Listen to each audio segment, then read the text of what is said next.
जी voluntary D मतलब क्या है जी? आप विलिंगली अपनी कंपनी को डीलिस्ट करा रहे हैं। मतलब लोग लिस्ट कराते हैं, आप अपनी कंपनी को डीलिस्ट करा रहे हैं। ये क्यों उस तरह की सोच आती है दिमाग में? कोई अगर if anybody would want to shed light. कई रीजन हो सकती हैं। सर फॉर एग्जांपल थोड़ा सा ऑडियंस को थोड़ा सा अगर बता दें आप।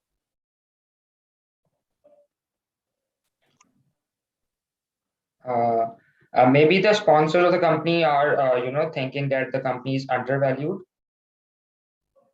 Very true. This is Khurram sahab, one way I can look at it is, let's say for example that after the company has been listed for a while, the major sponsors feel that they want to embark on an offer for sale and get out of that particular company. They receive a good offer from a private investor, but the market conditions for whatever reason are not very good, and therefore they're not being able to get the valuation at present. But off the market, they're getting a good value to say using which they can exit from that particular holding. So that's one way. That's maybe they would want to delist and then sell to somebody off the market. Does that make sense? Yes, it does. एक और जो reason हो सकता है वो ये भी हो सकता है कि the companies they don't see value for money staying in the listed environment. They see that they have to be very very compliant. It is causing a lot of it has increased their cost multifold. So ये सारी चीजें हैं जो कि जिसकी basis पे वो कहते हैं कि यार हाँ one fine day you decide to kind of delist the company. We don't see much value on staying listed on the exchange. So वो कहते हैं let's get ourselves unlisted off the radar so that we are not accountable to anybody, and let's do our work. Yeah, that's believable. Like if you take retail as an industry, any new like recent legislation that has come in is discriminating between larger retailers and not so large retailers for purposes of sales tax ना. तो जो retailer ज़्यादा fully compliant है उसके लिए survive करना थोड़ा difficult होता जाएगा. So maybe many will think let's delist because then we don't have to be fully compliant. Very true. Okay, so a company intending to seek voluntary delisting from the exchange shall notify the exchange immediately upon board decision to delist the company. Company ने अगर फैसला कर लिया तो they will immediately intimate the exchange to delist the securities along with the reason thereof. Such intimation shall include the minimum price at which the securities are proposed to be purchased. What pricing formula they need to follow? वो देख लेते हैं. इसमें कहता है कि provided that minimum purchase price for voluntary delisting shall not be less than the highest of the benchmark based on the following: current market price as at the date of exchange receives the notification, average market price, annualized increase intrinsic value per share, earning multiplier approach, and the maximum price at which the sponsor had bought these shares during the last 1 year. ये different criteria है. इसमें जो price सबसे highest होगी वो उसकी basis पे आप ये ट्रांजैक्शन कर सकेंगे. Everybody can understand this please? Confirm?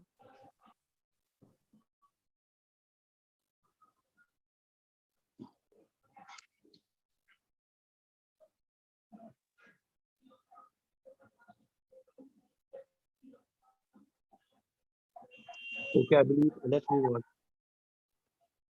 Intrinsic value क्या है? इंट्रिंसिक वैल्यू के लिए आप खुद पढ़ लें इसको स्पीड से. If you don't understand please let me know.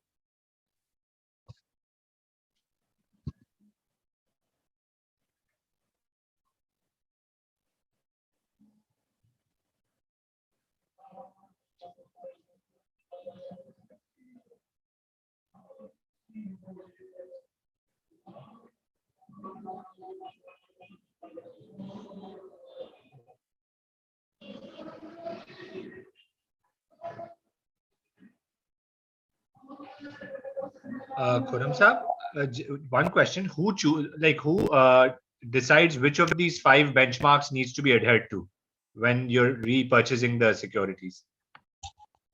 It has to be the highest of all the benchmarks. Right. Okay. Thank you. Thank you.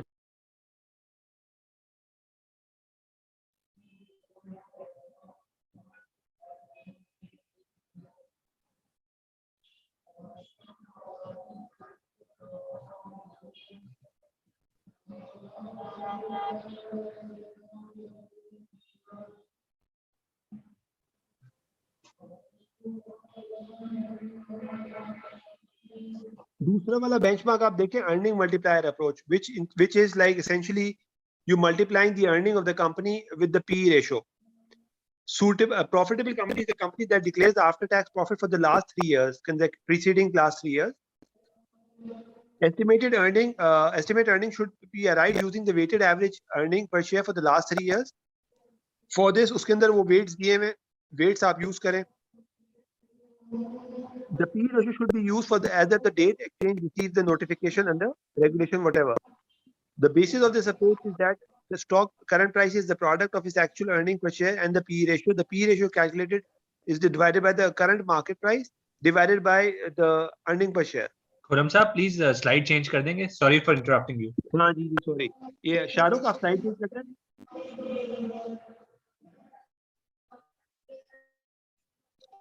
Ji please. ये आप पहले इंट्रिंसिक वैल्यू पर शेयर की डेफिनेशन पढ़ लें.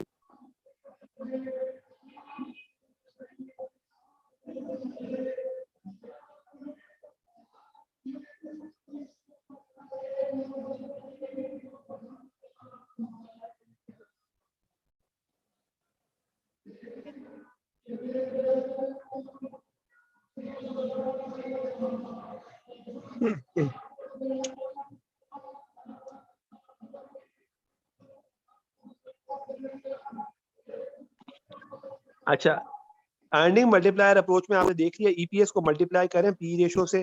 P ratio पहले earning कब की अर्निंग आपने निकाली है, अर्निंग यूज करनी है median earning for the last 3 years. उसमें आपने वेट्स भी दिए हैं उन्होंने, किस तरह कैलकुलेट करनी है.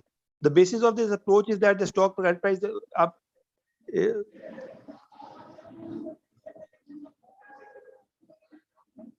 अच्छा, price will be determined as a multiple of the PE ratio of the related sector as at the date of the application of the voluntary listing. Earning per share will be based on the latest audited accounts of the company in that sector or a weighted average per share for the last 3 years of those companies.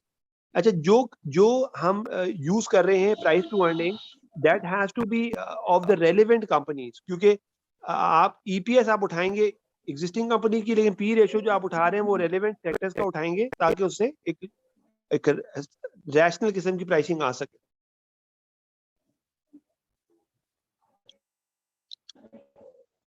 Shahrukh, can you move on to the next slide, please?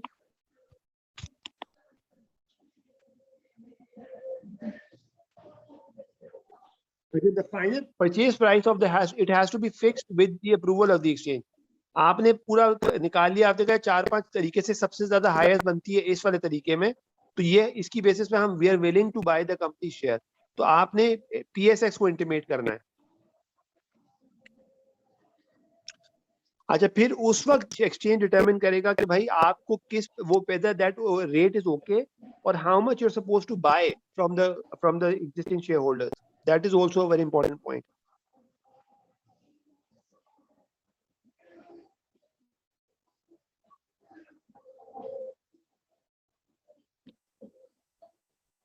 अच्छा, in case of disagreement, आप regarding the you have the right to appeal within the 10 days. The sponsor majority shareholder shall submit an undertaking that they will abide by these regulations. ये तो हर case में करनी होती है आपको. Listing करेंगे, offer for sale करेंगे, whatever. So you will have to give a blanket performance guarantee. The sponsor majority shareholder shall submit an undertaking to the effect that all the material information is also disclosed in the transaction, which is relevant for the shareholders to decide. The sponsor majority shareholder shall not withdraw their offer to purchase the share. एक मतलब आपने announce कर दिया, this offer has to stick, और वो by order लगा रहता है उसके अंदर सिस्टम के अंदर. आप जिसने बेचना है उसके ऊपर बेचता रहे, नहीं बेचना तो बैठा रहे. वो सब्सिक्वेंटली अगर ये कंपनी डीलिस्ट हो जाती है तो वो प्राइवेट कंपनी का पार्ट बन जाएगा.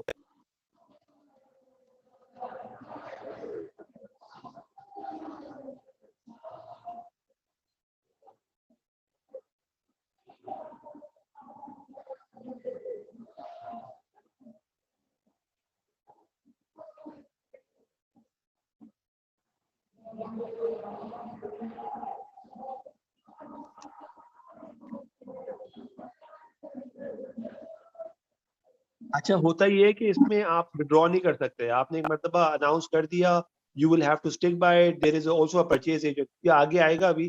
Shahrukh, if you can move on to the next slide. 3/4 majority चाहिए होती है for approval at the general meeting share holder level पे। अगर 75% या 3/4 लोग ओके करते हैं इसको ट्रांजैक्शन को, then it goes through. Compliance by the company with the prescribed procedure, guidelines, and everything has to be followed. The financial advisor helps them in terms of compliance. The exchange may, for any reason, they can refuse that this proposal is not good enough for them to under review.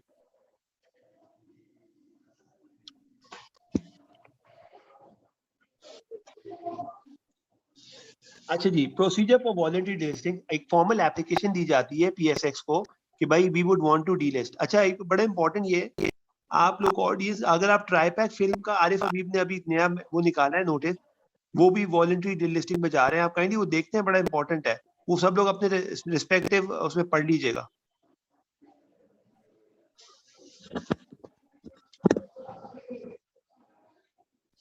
वो बल्कि buyback में जा रहा है, buyback में जा रहा है, डीलिस्टिंग में नहीं जा रहा, लेकिन एसेंशियली प्रोसेस पहले बायबैक होता है फिर डीलिस्टिंग होती है सब कुछ।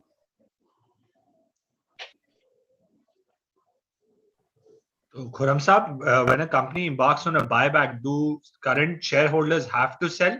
जो retail shareholders होते हैं? नहीं जी, कोई फोर्स नहीं कर सकता आपको।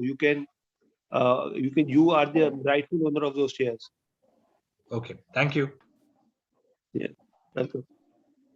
अच्छा, the application पहले PSX हो जाती है कि भाई the application for delisting is supported by slide change करें सर यार। अच्छा, ये slide change करते 67। कौन सी स्लाइड करनी है? 67। आगे जी, आगे। पता नहीं यार। आगे जी।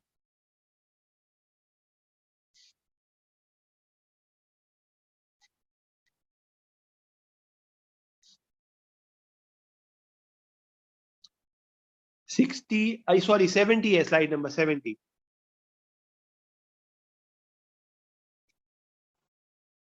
देखिए, मैंने आपको बताया ये सब आप आहिस्ता आहिस्ता पढ़ ले सब लोग, तो ज्यादा अच्छा हो जाएगा।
जी, समझ आया जी सबको?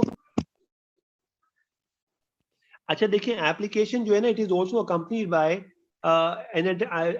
Written consent by the purchase agent. देखिए, जो शेयर खरीदने होते हैं तो एक परचेज एजेंट अपॉइंट किया जाता है, जो तो नॉर्मली ब्रोकर होता है, जो आपके बिहाफ पे वो शेयर खरीदेगा, जो लोग टेंडर करेंगे शेयर, जिनसे अगर किसी ने बेचना है तो there has to be somebody who is buying on your behalf. So okay, together with the application for delisting made under regulation whatever, the company must submit an undertaking from the purchase agent that it can either be a commercial bank or it can either be a broker or whatever on behalf of majority shareholder in a format specified। ये specific format है, exchange ने दिया हुआ regulation के अंदर, उस format में ये undertaking जमा होती है। it constitutes an irrevocable offer, open offer to purchase the securities, क्योंकि ये irrevocable होती है. आपने एक मर्तबा ये इस पे इस राह पे चढ़ पड़े तो आपने आप बैकआउट नहीं कर सकते. अच्छा, परचेज एजेंट जो है ना, उसके पास भी वो लोग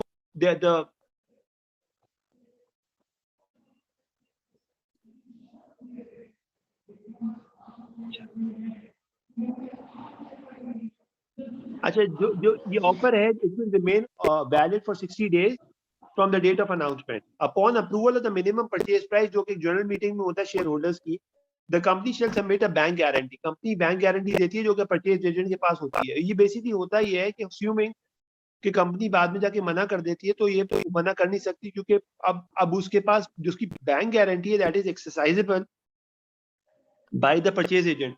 वो उसको लिक्विडेट करेगा और शेयर होल्डर को पैसे दे देगा जिनके शेयर बेचने.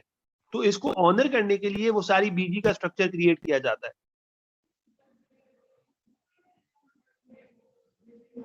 The said bank guarantee will remain valid for not less than 15 days from the expiry. जब ट्रांजैक्शन खत्म हो जाए उसकी 15 दिन बाद चलती रहती है वो.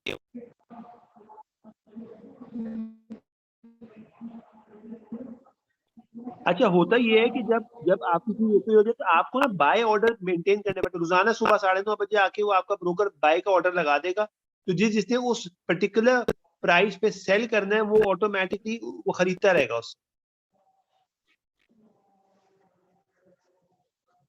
अच्छा, on approval by the exchange of the application, the company shall call a general meeting and pass a special resolution approved by not less than 3/4 of the number present that the security needs to be delisted. A copy of the special resolution has to be given to the exchange, और along with the जो कि list of shareholders है जिनसे आपने खरीद, जो आपको idea होना चाहिए कि किस लिस्ट के कट ऑफ पे आप ये काम कर रहे हैं. तो cut off is very very important कि who to offer this deal to. The company shall convey to all the holders of the securities other than the majority shareholders that their address. ये तो बैलेटर का, वो registrar का काम है, वो आपको सारी चीजें देता है, प्रोवाइड करता है, लेटेस्ट शेयर होल्डिंग पैटर्न और व्हाटएवर. अगले वाली स्लाइड पे जाते हैं.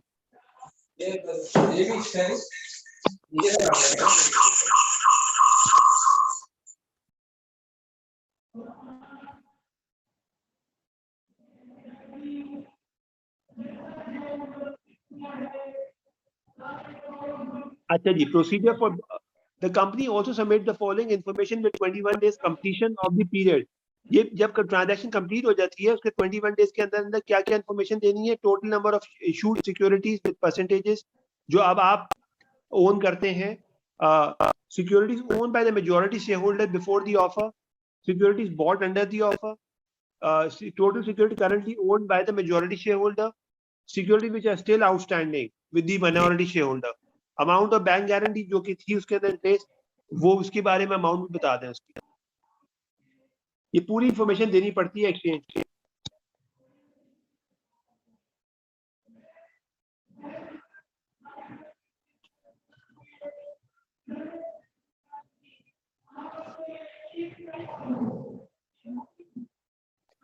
With regard to the outstanding securities identified in para whatever, the sponsor shall continue. Yeah, अगले वाली slide please. Shahrukh 72.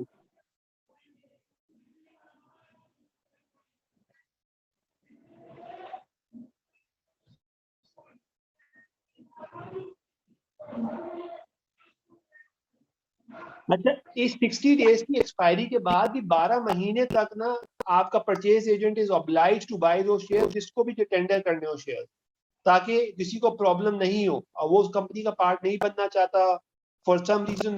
अगर say for example company delist होकर प्राइवेट लिमिटेड या पब्लिक अनलिस्टेड लिमिटेड बन रही है, तो उसका पब्लिक अनलिस्टेड में शेयर का नहीं, तो वो 12 महीने तक एक बड़ा फैसिलिटेटिव किस्म का उन्होंने टाइम पीरियड दिया हुआ है. The company once allowed delisting under these regulations. अगर कंपनी एक मतलब डीलिस्ट हो गई ना, तो company can not list itself again before 5 years. और उस केस में भी एक्सचेंज जो है बड़ा केयरफुली व्यू करता है, क्योंकि पहली मर्तबा उसको डीलिस्ट कर लिया था अपना, तो वो it's not a very very good sign कि आप पहले लिस्ट कराया फिर डीलिस्ट कराया फिर दोबारा से लिस्ट कराने जा रहे हैं.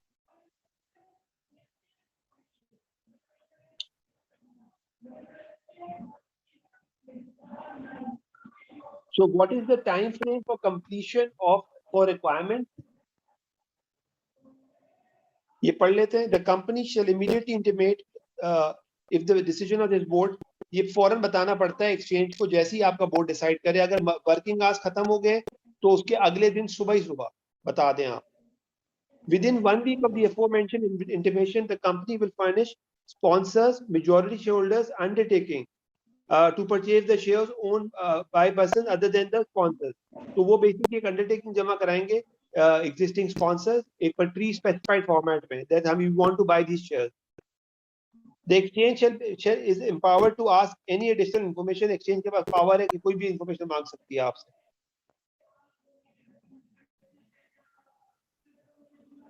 The board on its own or on the basis of recommendation of the voluntary listing approve the purchase price. ये purchase price एक board कंपनी का board जो कि जिस कंपनी के डीलिस्ट हो रहे हैं शेयर्स वो उसका बोर्ड डिसाइड करता है प्राइस, किस प्राइस पे खरीदने चाहिए. प्राइसिंग का क्राइटेरिया आपको मैंने पिछले बताया था. नॉर्मली 5 चीजें देखी जाती हैं.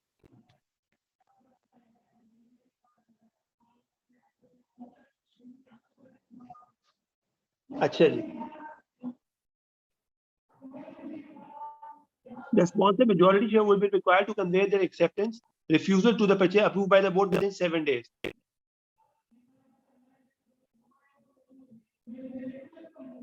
अच्छा, इसमें ना ये पहले से important point है. The board on its own or the basis of the voluntary delisting committee will determine.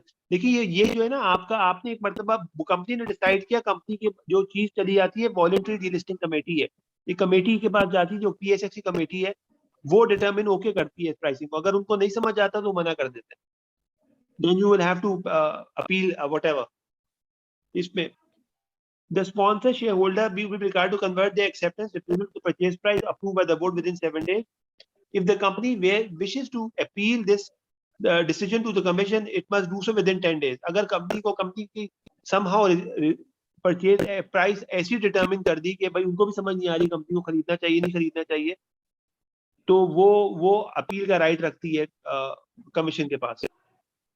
Once the purchase price has been finalized by determination by the commission in appeal or by the sponsors accepting the price stipulated by the exchange, the company will be required to comply with the following: obtain approval of the proposal of a voluntary delisting in the general meeting. A. After approval of general meeting, the requirement of for voluntary regulation shall be completed within 7 days. There are a host of documents required for filing. वो हम file करते हैं. The sponsor will purchase the securities for a period of 60 days. Upon expiring of the company will submit a relevant documentation to the exchange within 21 days.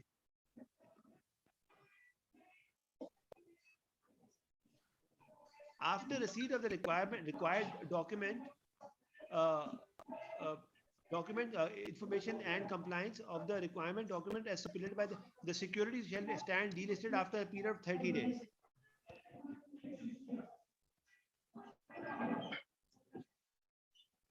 तो जब उसका time stipulated time period खत्म हो जाता है, उसके बाद 30 डेज के बाद उसकी कंपनी जो है ना कंपनी लिस्ट हो जाती है.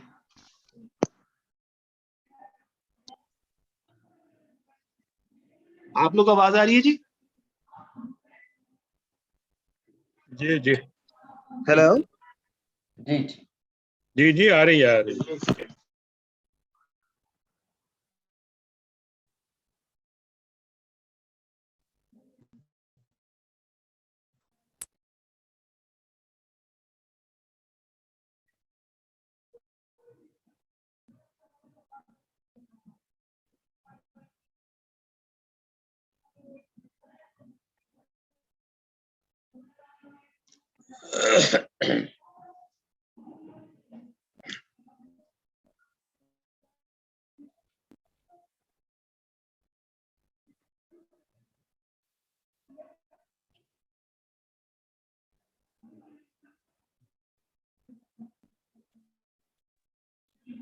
अच्छा जी, मैं कह रहा था कि आखिरी वाला पॉइंट ये है कि after receipt of the required documents and compliance with the relevant requirements stipulated by the exchange, the securities of the company shall stand delisted after a period of 30 days.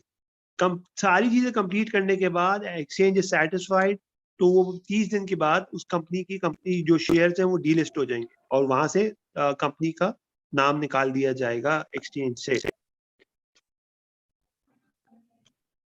आखिरी स्लाइड देख लें, which is 74।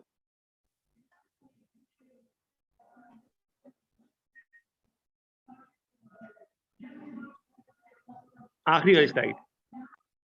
Shahrukh, अगर आप एक slide आगे आ जाए।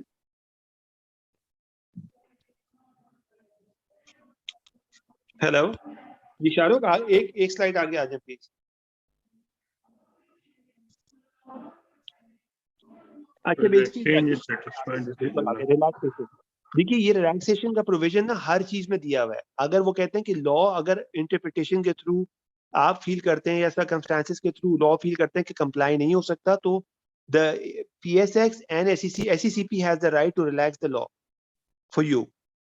अब अभी हमने एक बड़े अपने केस के अंदर हमने रिलैक्सेशन ली है, तो वो उसकी बेसिस पे जो है ना, आप एक प्रोविजन रखा हुआ है ताकि ये ना हो कि आप लॉ में इतना फंस जाए कि जहां पे प्रैक्टिकली था ही नहीं इसको कंप्लाई करने का, वहां पे भी तो फिर तो ट्रांजैक्शन कॉल ऑफ हो जाती है वैसे। तो इसलिए रिलैक्सेशन का रखा हुआ है ताकि आप उसमें से निकल जाए। ये हर चीज के अंदर एक प्रोविजन दिया हुआ है।